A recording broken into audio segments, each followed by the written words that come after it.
And this one is the Wheel of Fortune, and that baby is your wheel is going to be bringing in your fortune. Attention, attention, Kmart shoppers.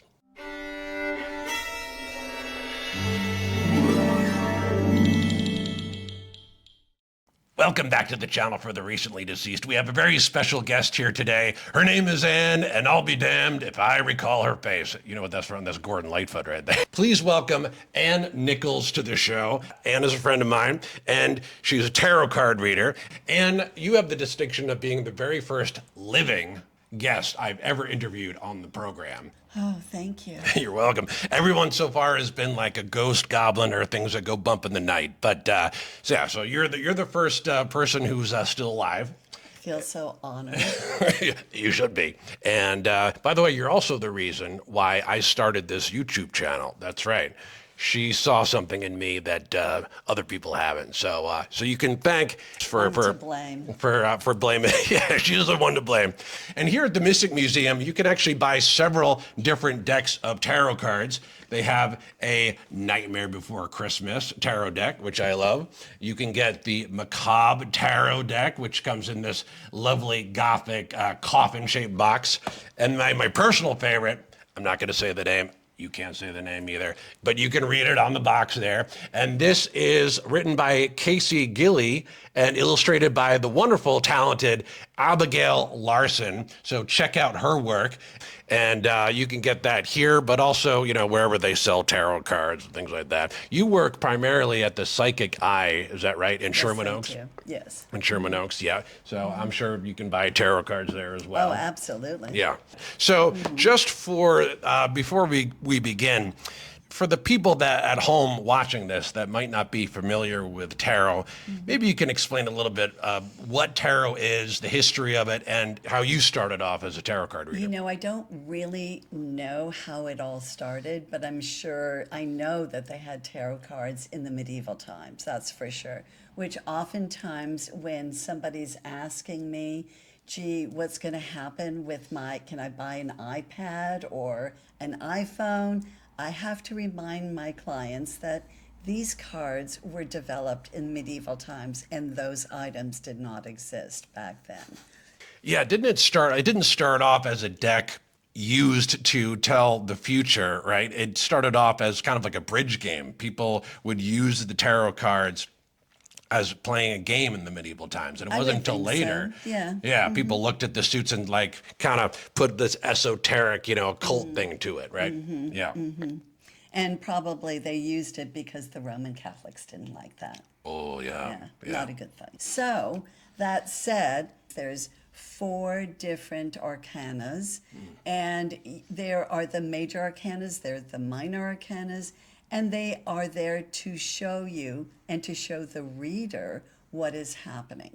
What is the future, what is happening now, and what is the past? Yeah, I was going to ask you about the difference between the major arcana and the minor arcana. So the major are the major suits like the priestess and the magician and the fool, correct? Right. And the minor, we start getting into cups and swords and all sorts of things like that. And knights and queens and kings and pages and things like that. Yeah. If you were to just looking at me, what major arcana cards would you pick for me? Because I kind of see myself as the fool, but also the magician, and maybe even the lovers. And hopefully you're not the devil. We got the lovers right there. Look at that.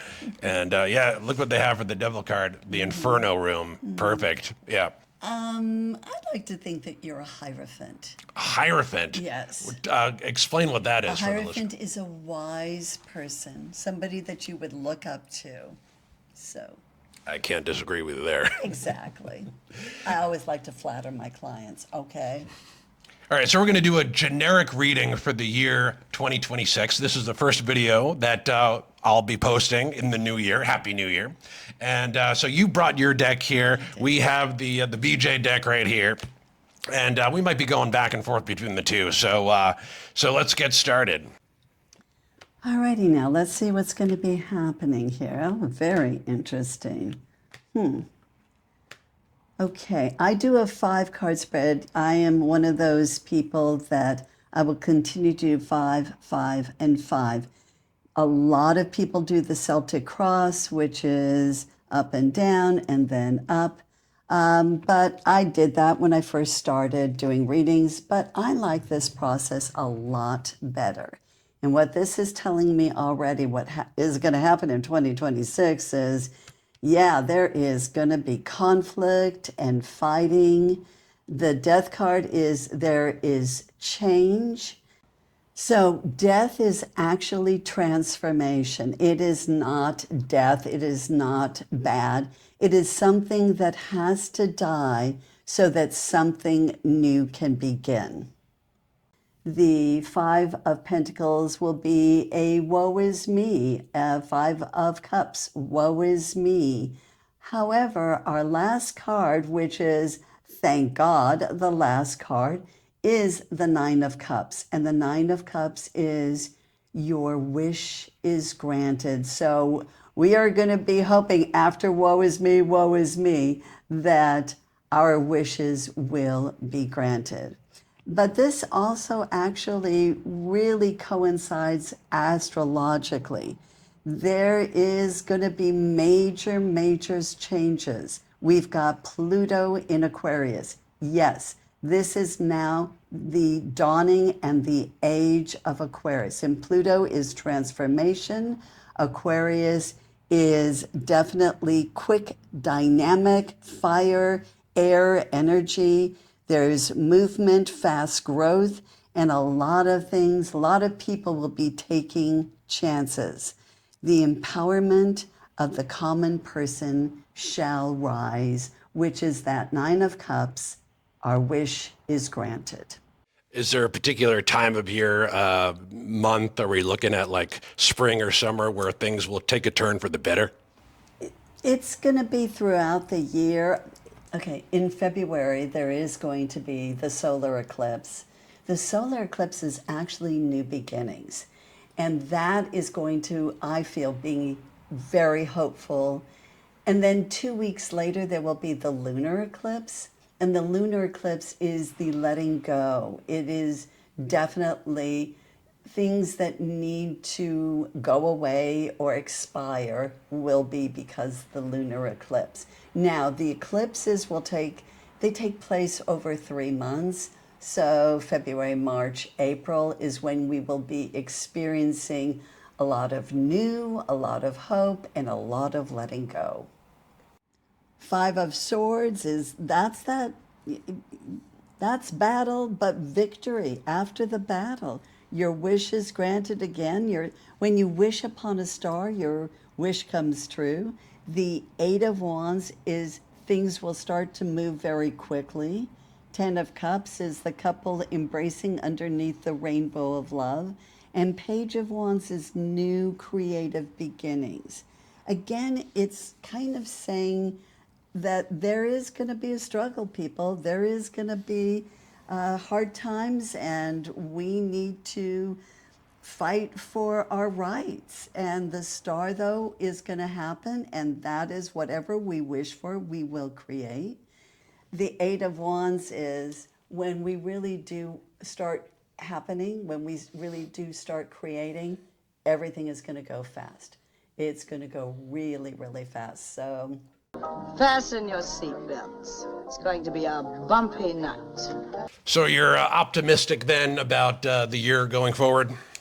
yes and no. I mean, really, people, you got to realize it's going to be a crazy ass year. That's just the truth. But if you hang in there, then yes, Pluto in Aquarius is going to be fantastic. I think it gives power to the people, and I believe in that. I just do. So.